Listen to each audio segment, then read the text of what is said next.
यमदूत और आत्मा की यात्रा। रात का सन्नाटा था। गांव के किनारे एक पुराना सा घर। उसी घर के अंदर एक बूढ़ा आदमी अंतिम सांसें ले रहा था। उसकी सांसें धीरे धीरे टूट रही थीं। आंखें आकाश की ओर टिकी हुई थीं। और ठीक उसी क्षण जब उसकी छाती आखिरी बार उठी, कमरे की हवा दम उठी। दिए की लौ नीला पड़ गई। दीवारों पर अजीब साए हिलने लगे। और तभी धुएं से बने दो भयानक आकृतियां कमरे के बीचों बीच उभर आईं। लाल आंखें, काले विशाल शरीर, कमर में लोहे की जंजीर, हाथों में भयंकर गदा। ये थे यमराज के दूत, यमदूत। एक यमदूत ने भारी आवाज में कहा, समय पूरा हुआ। दूसरा यमदूत हंस पड़ा, आज इस आत्मा के लिए धरती का यात्रा समाप्त। बूढ़े आदमी का निश्चल शरीर चारपाई पर पड़ा था, लेकिन उसी शरीर के ऊपर एक धुंधली सी आकृति खड़ी थी, डरी हुई, कांपती हुई। वही उसकी आत्मा थी।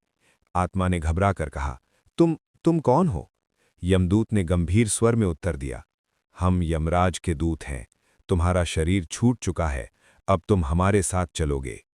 आत्मा ने पीछे हटने की कोशिश की। नहीं, अभी नहीं, मेरे बच्चे, मेरी पत्नी। दूसरा यमदूत आगे बढ़ा। उसके हाथ में चमकती हुई एक अजीब सी रस्सी थी। उसे कहा जाता है यमपाश।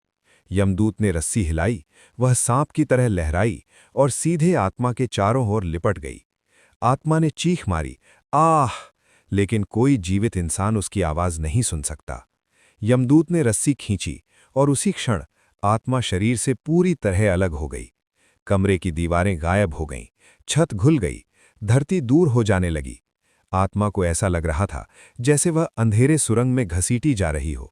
चारों ओर सिर्फ चीखें, रोने की आवाजें, कराहटें।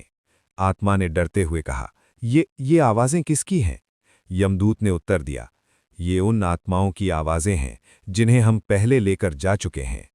रास्ता काला था, आकाश नहीं था, सूर्य नहीं था, सिर्फ धुआं, आग और भयानक छायाएं।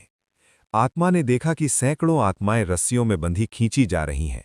कोई रो रहा है, कोई चिल्ला रहा है, कोई यमदूतों के पैर पकड़कर गिड़गिड़ा रहा है। एक आत्मा चिल्लाई, मुझे वापस जाने दो, मैंने गलती कर दी। लेकिन यमदूतों ने उसे घसीटते हुए आगे बढ़ा दिया। हमारी आत्मा कांप उठी, क्या मेरे साथ भी ऐसा ही होगा? यमदूत ने उत्तर दिया, सब कुछ तुम्हारे कर्मों पर निर्भर है। कुछ दूर चलने के बाद एक भयानक नदी दिखाई दी। उसका नाम था वैतरणी। उसमें खून और कीचड़ उबल रहा था। नदी के किनारे एक विशाल द्वार था, लोहे का, आग से घिरा हुआ। वहीं से शुरू होता था यमलोक। यमदूत ने आत्मा को नदी के पास ले